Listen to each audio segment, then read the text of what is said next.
Vamos falar um pouquinho sobre a Primeira Guerra Mundial.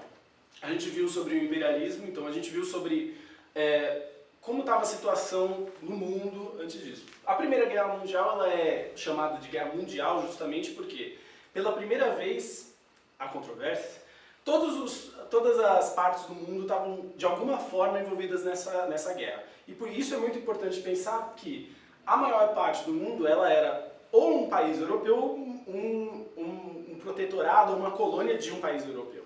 Então, não é como se o Brasil, por exemplo, digamos, as ilhas de Fiji tivessem tido grandes conflitos, mas como esses países estavam nominalmente sob o controle dos europeus, a guerra aconteceu em vários lugares, inclusive, mas principalmente no teatro europeu. Então, a gente fala, a Segunda Guerra Mundial ela é muito mais globalizada do que a Primeira. Mas ela era um conflito que, nesse momento, ela foi vista como a guerra definitiva, porque se acreditava que ela seria a guerra que resolveria o conflito e as diferenças entre os países europeus e acabaria com esse conflito não lutado ainda, né? Então ela foi considerada a guerra para acabar com todas as guerras. E, na verdade, essa paz durou muito pouco tempo, né? A Primeira Guerra Mundial ela acontece num contexto em que a balança de poder europeia estava mudando rapidamente. Depois do final do período napoleônico, aconteceu uma divisão de poderes muito clara no continente europeu. Então a França ela era um país muito poderoso ali no continente, e a Inglaterra ela era a grande potência, porque eles tinham o domínio sobre os territórios marítimos. A armada inglesa era a mais poderosa do mundo, né? E então eles conseguiam manter em xeque essa situação com o resto da Europa. Antes da Primeira Guerra Mundial acontecer, durante todo o século XIX, a grande preocupação inglesa foi com o Império Russo. O Império Russo ele vinha aumentando de tamanho já fazia um tempo. Quando eles conseguiram vencer os exércitos napoleônicos, isso no começo do século XIX, a Rússia foi vista como o grande empecilho para as ambições inglesas. Por quê? A Rússia ela era um império que também se expandia por todas as direções, assim como o Império Americano. Só que, indo para o sul, a Rússia ela foi conquistando territórios ali naquela região onde hoje é a Ásia Central, onde hoje é o Cazaquistão, o Afeganistão, enfim. E para as ambições inglesas isso era muito complicado, porque o grande território imperial inglês era justamente a Índia. Então, se a Rússia tivesse acesso fácil à Índia, isso poria em risco a presença inglesa ali. Então, antes da Primeira Guerra Mundial, durante o século XIX, a Rússia era o grande inimigo da Inglaterra. Só que com a ascensão da Alemanha, isso começou a mudar. Como a Alemanha conseguiu se unificar em meados do século XIX, então 1870,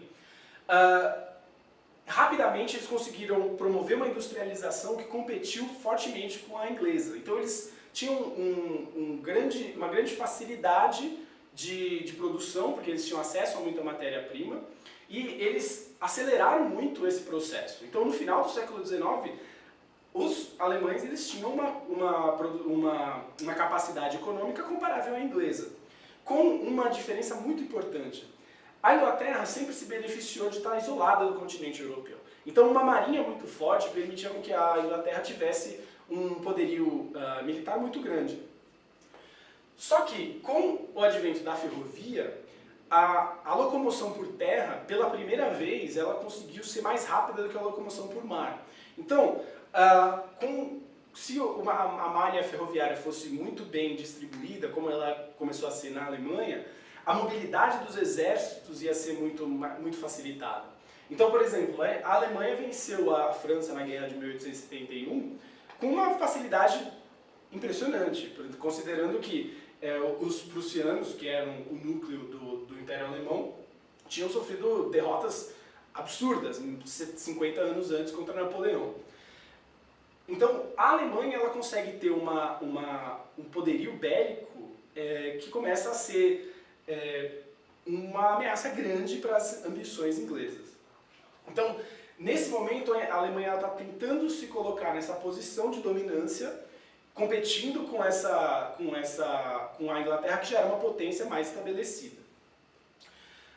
Junto a isso, então, nesse período é o que a gente chama de paz armada. Então, os países eles estavam mais ou menos em paz. Então, esse período entre 1870 e 1914, ele é conhecido como Belle Époque, a época bela. Então, uma época de muito otimismo, de muita produção cultural, de muita criatividade.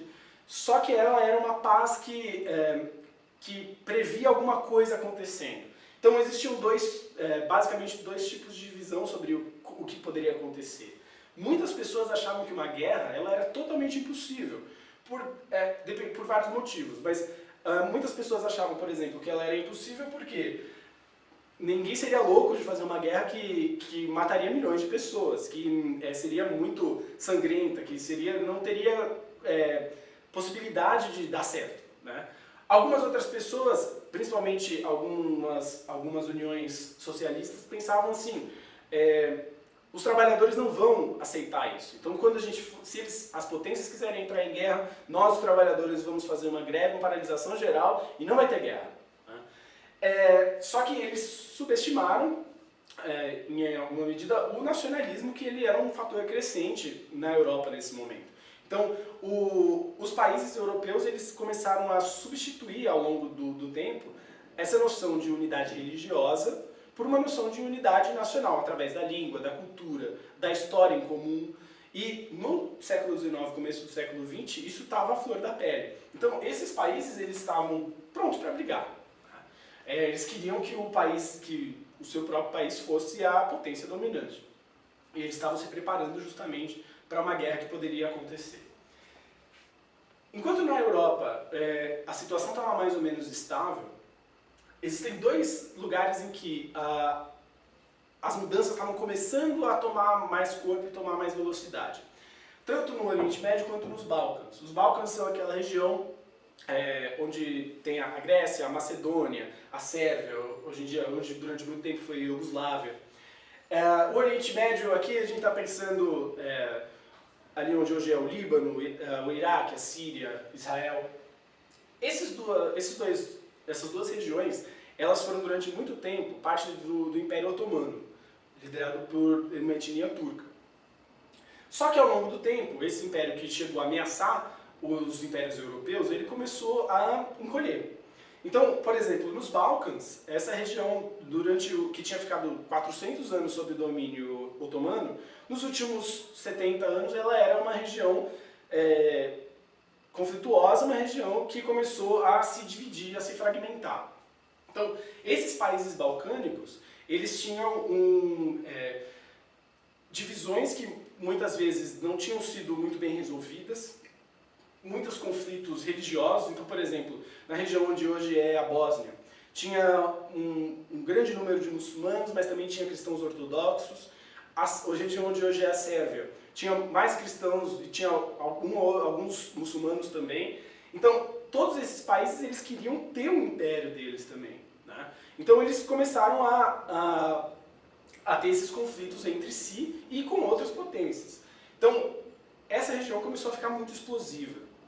No Oriente Médio, que ainda continuou sob o domínio otomano, começaram a haver algumas mudanças nacionalistas. Então, os turcos otomanos eles começaram a se ver como turcos, não como muçulmanos apenas, e eles começaram a querer revitalizar o seu império.